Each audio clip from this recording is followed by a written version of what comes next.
Hi అండి. Welcome to అదిరేటి రుచులు. ఈరోజు ఇన్‌స్టెంట్‌గా పొంగనాలు, అలాగే కాంబినేషన్‌గా టొమాటో చట్నీ ఎలా తయారు చేసుకోవాలో చూపించబోతున్నాను. ఈ రెండిటి కాంబినేషన్ సూపర్ టేస్టీగా ఉంటుంది. అలాగే మన ఇంట్లో ఇడ్లీ పిండి గానీ, దోస పిండి గానీ లేనప్పుడు బ్రేక్‌ఫాస్ట్‌కి ఏం చేయాలో అర్థం కానప్పుడు ఒకసారి ఇలా ట్రై చేసి చూడండి. సూపర్ టేస్టీగా ఉంటాయి. ముందుగా ఒక బౌల్‌లోకి హాఫ్ కప్పు దాకా అటుకులు తీసుకుంటున్నాను. ఈ అటుకులు వాటర్‌లో 2 సార్లు బాగా క్లీన్ చేసుకొని పెట్టుకోవాలి. ఇప్పుడు మిక్సీ జార్‌లోకి 1 కప్పు వరకు బొంబాయి రవ్వ తీసుకుంటున్నాను. అలాగే ఇందులోకి పావు కప్పు బియ్యం పిండి వేసుకుంటున్నాను. బియ్యం పిండి వేయడం వల్ల పొంగనాలు క్రిస్పీగా వస్తాయండి. అలాగే పావు కప్పు దాకా శనగపిండి వేస్తున్నాను. అలాగే నానబెట్టుకున్నటువంటి అటుకులు వేసుకోవాలి. అలాగే నేను ఇక్కడ 1 కప్పు బొంబాయి రవ్వకి 1 కప్పు పెరుగు యాడ్ చేస్తున్నాను. ఇక్కడ పుల్లటి పెరుగు అయితే చాలా బాగుంటుంది. వీటన్నిటిని ఇలా గ్రైండ్ చేసుకొని బౌల్లోకి ట్రాన్స్ఫర్ చేసుకోవాలి. ఇక్కడ శనగపిండి వేసాం కదా, ఈ శనగపిండి వల్ల ఈ పొంగనాలకి మరింత టేస్ట్ వస్తుందండి. నార్మల్గా తినే వాటికన్నా చాలా బాగుంటాయి పొంగనాలు. ఇప్పుడు అదే మిక్సీ జార్లోనే కొంచెం వాటర్ యాడ్ చేసుకొని పొంగనాల పిండిని బాగా కలుపుకోవాలి. మరీ ఎక్కువగా వాటర్ యాడ్ చేసుకోవద్దండి. టీ గ్లాస్ తోటి హాఫ్ గ్లాస్ వాటర్ అయితే సరిపోతుంది. మరీ లూజ్గా ఉన్న బ్యాటర్ పొంగనాలు సరిగ్గా రావు. ఇలా బాగా మిక్స్ చేసుకున్న తర్వాత ఇందులోకి 2 ఉల్లిపాయలు పెద్దవి చిన్నగా కట్ చేసుకొని వేసుకోవాలి. తర్వాత ఇందులోకి 2 మీడియం సైజు క్యారెట్ కూడా తురిమి వేసుకోవాలి. అలాగే సన్నగా కట్ చేసి పెట్టుకున్న కొత్తిమీర, అలాగే 2 పచ్చిమిర్చి సన్నగా కట్ చేసుకొని వేసుకోవాలి. అలాగే 1 టీ స్పూన్ జీలకర్ర వేసుకుందాము. ఇలా వేసుకొని రుచికి తగువైనంత సాల్ట్, అలాగే పావు టీ స్పూన్ సోడా వేసుకోవాలి. ఇలా వేసుకొని బ్యాటర్ని ఒకసారి బాగా కలిపేసుకుందాం. ఇలా మొత్తం కలిసేలాగా కలుపుకున్న తర్వాత మూత పెట్టి అరగంట సేపు పక్కన పెట్టేసుకుందాము. ఈలోగా ఇందులోకి టమాటా చట్నీని ప్రిపరేషన్ చేసేసుకుందాము.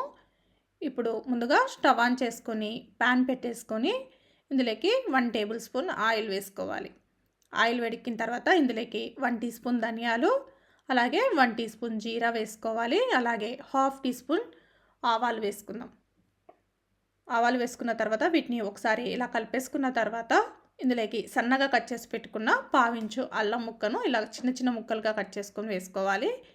అలాగే ఇందులోకి 6-7 పచ్చిమిర్చిని ఇలా తుంపి వేసుకోవాలి. పచ్చిమిర్చి తుంపి వేసుకోవడం వల్ల పేలవు. ఇలా పచ్చిమిర్చిని కూడా కాస్త వేయించుకున్న తర్వాత ఇందులోకి 2 రెమ్మల కరివేపాకు కూడా వేసుకొని వేయించుకోవాలి. ఇలా పచ్చిమిర్చి తెల్లగా వేగిన తర్వాత ఇందులోకి 4 మీడియం సైజు టమాటాలు ఇలా పెద్ద పెద్ద ముక్కలుగా కట్ చేసుకొని వేసుకోండి. ఒకసారి వీటన్నిటిని ఒకసారి కలుపుకోవాలి. ఇలా కలుపుకున్న తర్వాత ఇందులోకి రుచికి తగువైనంత కల్లుప్పు వేసుకుందాము. అలాగే కాస్త ఒక రెక్క చింతపండు కూడా వేసుకొని ఒకసారి కలిపేసుకోవాలి. ఇలా కలిపేసుకున్న తర్వాత మూత పెట్టి టమాటాలు మెత్తగా మగ్గేంత వరకు మగ్గించుకోవాలి. ఇప్పుడు మూత తీసి చూద్దాము. చూడండి, టమాటాలు కూడా ఇలా మెత్తగా మగ్గిపోయాయి. ఇలా మగ్గిపోయిన తర్వాత ఇందులోకి పావు టీ స్పూన్ పసుపు వేసుకుందాము.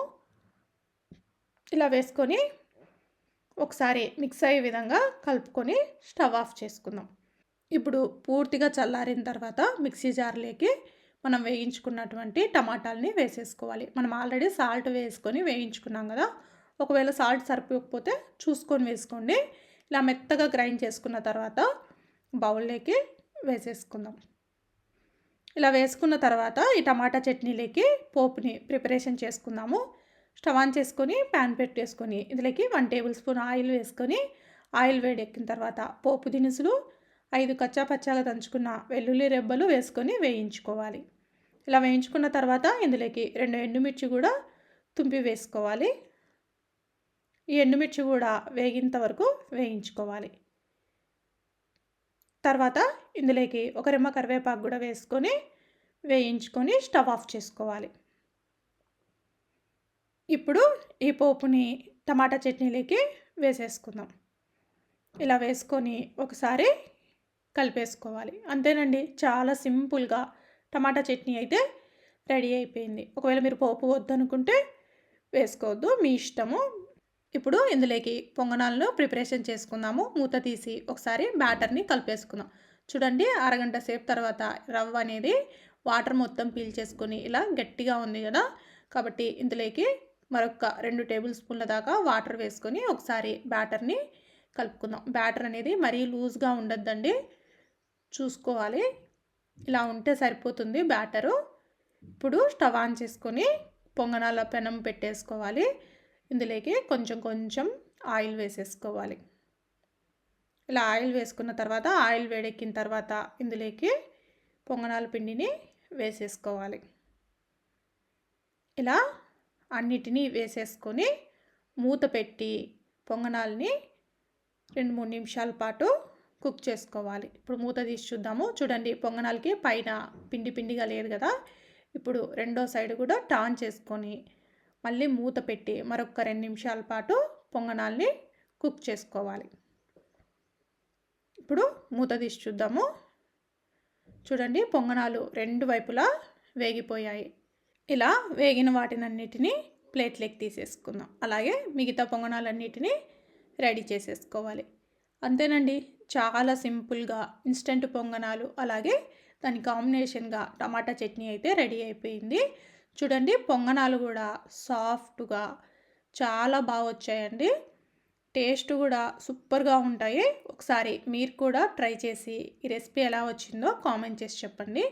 మీకు కనుక నా రెసిపీస్ నచ్చినట్లయితే లైక్ చేయండి, షేర్ చేయండి, అలాగే కామెంట్ చేయండి. మరిన్ని రెసిపీస్ కోసం అదిరేటి రుచులు ఛానల్ని సబ్స్క్రైబ్ చేసుకోండి. Thank you everyone.